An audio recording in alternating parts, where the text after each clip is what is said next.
Hi everyone, my name is Maryam, and today I'll be presenting to you some research that I did over the summer of 2021 at the National Bee Diagnostic Center. Okay, so the official title of my project was called Determining the Minimum Inhibitory Concentration of Lincomycin Antibiotics for Pea Larvae in the Control of American Foulbrood and Honeybees, which is a mouthful, but I'll explain what all of that means. Okay, so Pea larvae is a spore-forming pathogenic bacteria and the primary causative agent of a horrible disease called American Foulbrood, or AFB, as I'll be referring to it throughout this presentation. So AFB is the most common disease in honeybees and the most fatal. Pea larvae is a very specialized bacteria with only one known host, which is the larva of honeybees. So what it does is that it infects honeybee larvae within the first 34 hours of hatching, and then these bacterial spores begin rapidly growing and germinating until they fully consume the larval body. And then what is left behind is this brown ropey mass that ultimately contains millions of P. larvae spores. The mass eventually dries down to form a hard scale that can coat the honeycomb wall, which is a good detector of American foulbrood in honeybee colonies, either the ropey mass or the scale.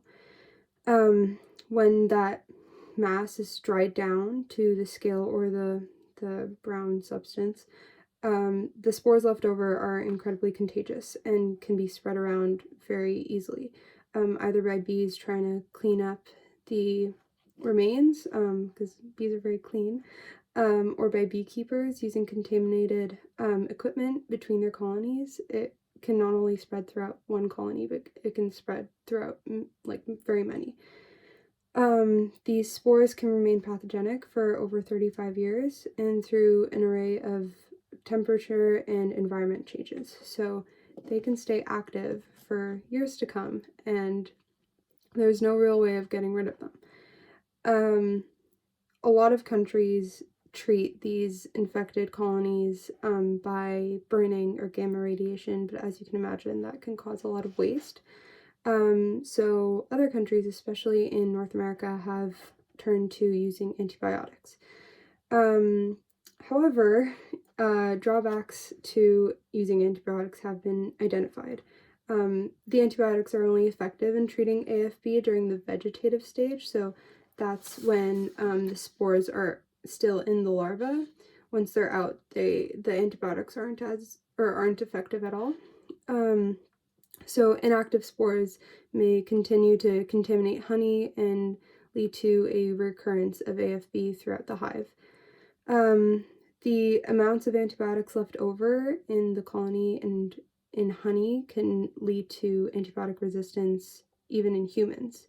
If we're ingesting antibiotics without really knowing it, it can lead to antibiotics for us down the line, and as well as in the colonies. So as of December 2018, 3 antibiotics, oxytetracycline, tylosin, and lincomycin, have been approved for use by prescription only in Canada. So oxytetracycline has been used for the longest to treat AFB, and there has been an increase in resistant strains over the past 2 decades. So since this one has been in the use for longest, the bacteria has found ways to avoid being killed by it, and so what has happened is people end up treating their infected hives with even more oxytetracycline, which will just lead to more antibiotic resistance. So it's kind of a vicious cycle. So though P. larvae is not pathogenic to humans, antibiotic resistance in hives can lead to antibiotic overuse, as I mentioned before. And it can lead to trace amounts being found in honey, which we end up consuming. A possible, solution to this is decreasing the dosage of the antibiotics currently in use, which would decrease the rate of resistant evolution. So that's just how fast the bacteria can figure out ways to bypass the antibiotics. But this is only kind of a limited solution to a problem that will only continue to grow. And so research into new antibiotics is absolutely imperative. So the other two, tetracycline, or Tylosin and Lincomycin, are much newer and have been in use for much shorter. However, trace amounts can be found in honey for much longer. They're more stable, so that means if you treat your hives in the spring, you'll still see trace amounts of the antibiotic throughout the summer all the way to the fall.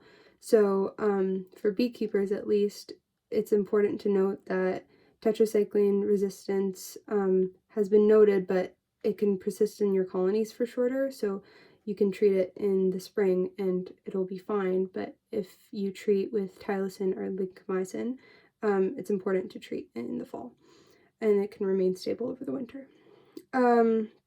But, I mean, the main idea is that overuse of any of these antibiotics not only plays a role in antibiotic resistance of P. larvae and the actual bacterium we're trying to treat, but it can also impact public health in the consumption of products containing antibiotic residues. Okay, so the antibiotic that I focused my study on was Lincomycin hydrochloride, or just Lincomycin. It's the most recently approved antibiotic in Canada for treatment of AFB. So what that means is that there's not as much research done into it. We don't know as much about it, which is great for me because I get to study it. So specifically, one thing that we don't know yet about Lincomycin is something called the minimum inhibitory concentration. So what that means is that we don't know what is the lowest amount of the antibiotic that can treat this to fully eliminate it. The MIC is defined as the lowest concentration of an antibiotic needed to fully inhibit growth of a microorganism after incubation. Determining the MIC helps optimize the efficacy of the antibiotics we use, and the research that I did over the summer will help us provide insight into novel ways we can treat foul brood in our hives. By establishing a known MIC, we can help screen for resistance. Labs like the NBDC do this all the time. Say we know bacteria X can be killed by 2 milligrams of this antibiotic. And so we plate our antibiotic and we plate the bacteria and it doesn't die after the 2 milligrams. What that says to us is that this is an antibiotic resistant strain, and we can suggest new ways to help treat this disease. So determining an MIC is very important. So the objective of my project was to determine the MIC of Lincomycin for the control of AFB. And I'll get into how we did this. Okay. So in our project, we used 10 different P. larvae strains from across Alberta, as well as one reference P. larvae strain. The bacterial strains chosen for this study displayed a varied zones of inhibition for the 3 antibiotics. So what that means is that when we plated them in the presence of oxytetracycline, Tylosin, and Lincomycin, the resistance displayed was very different. So that we can say that there were some that were much more susceptible to be controlled by the antibiotics, and some were much more resistant, which is kind of perfect for us because we get to see if our MIC will vary depending on previous known antibiotic resistance. So once we had established our bacteria strains, we created media containing different concentrations of Lincomycin. So when we grow bacteria, we grow it on little plates called agar plates, and it's basically just, I don't know, jello with a whole bunch of stuff that helps the bacteria grow. And in our case, we wanted to see how much Lincomycin stops them from growing. So we made many batches of this agar media on Petri plates, and then added varying concentrations of our antibiotic Lincomycin. The concentrations varied from 0.015 to 8 milligrams per liter, and then we would incubate them for 72 hours, and then we would see where the growth stopped. And wherever the growth stopped, we would know is our MIC. the first point at which the growth had ceased, we could determine as the MIC, and for the plates that had growth, we would count the number of colonies so we could see how different concentrations of lincomycin would impact growth. Our assumption would be that, well, we're not supposed to assume in research, but our hypothesis would be that as we increase the concentration of lincomycin in the media, the number of colonies would also decrease. Okay, great. So for the results, the MIC that was determined was 0.25 milligrams per liter for all 11 AFB isolates, as no growth was present past 0.125 milligrams per liter of lincomycin, which was really great for us. Our results were very clear-cut and really exciting. So for all but 2 strains, as the concentration of lincomycin increased, the CFU's colony-forming units, which is the number of little bacterial colonies on our plates, they also decreased, which was congruent with our initial hypothesis. We also made note of the 50 and 90% inhibition concentrations, which is just what concentration of lincomycin in the agar plates was able to inhibit 50% and which was able to inhibit 90%. These values were much more varied, and they kind of gave interesting results. They didn't always follow the same pattern, but ultimately the concentration that was able to inhibit 100% of the colonies was always the same, which was really exciting. The observed pattern of growth on the plates was expected as the increased lincomycin concentration grew. The number of colonies decreased for most strains. Though 2 strains were inconsistent with the expected results, the 0.12 milligram per liter lincomycin concentration was always the MIC.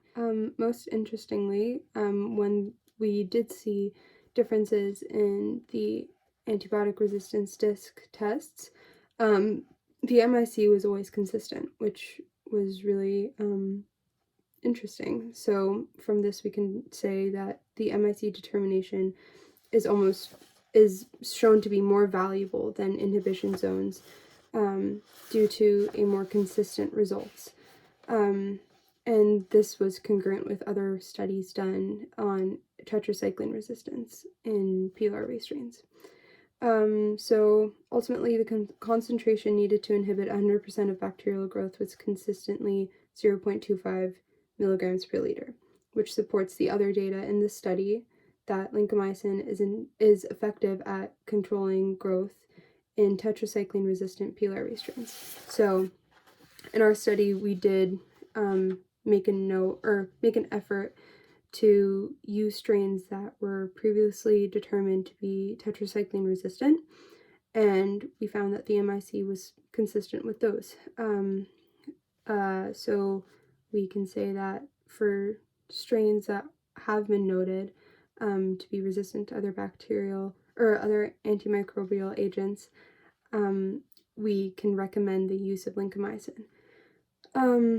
So for future studies, using a larger population of P. larvae strains would be probably beneficial. We did only use 11, so maybe using other strains from other parts of Canada or either other countries might be interesting to see the different levels of susceptibility or resistance. We could do this study again in a few years, which would probably yield different results. As I mentioned before, the longer the bacteria is exposed to this antibiotic, the smarter they get, the better they get at resisting the antibiotics. So all the P. larvae strains collected or used in this study were collected between the years of 2016 and 2017. And lincomycin was only approved for use in 2018. So what that means is that none of these bacterial strains were ever exposed to lincomycin. So doing this study again in a few years, using strains that have been exposed, could yield very different results. And I think that would be very important to kind of do routine follow-ups on this MIC, as it will probably help determine resistance throughout the years.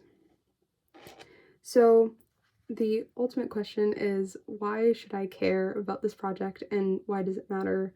Why does it matter to me? Literally, who cares? And to that I say, we need to be doing these antibiotic resistance projects, and we need to foster research, and especially, I mean, the grant that I got was a sponsored grant through Exelon for women in STEM and women in research. And through this project, I learned so much about myself, and I learned so much through my mentors. 2 out of 3 of them are women, and they have taught me so much about what it means to do research and what it means to stand your ground and persevere. And as for this project, antibiotic resistance is a growing concern in all aspects, whether that be for treatment of livestock, treatment of honeybees, or treatment of humans. As the bacteria in the world gets smarter, we are going to be more susceptible to getting that because our antibiotics won't be as effective.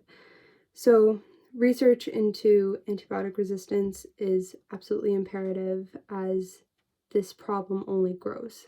And ultimately, what this project taught me is that research is just incredible, and it is an incredibly human thing to want to learn more about the world around you. Especially, I want to thank everyone at the National Bee Diagnostic Center and my project supervisors, Dr. Betty and Patricia Wolfega, as well as my lovely lab tech, Allison Ustra, who helped me so much. And I want to thank everyone who kind of organized this amazing research conference. And yeah, thanks for listening. Hope you enjoyed.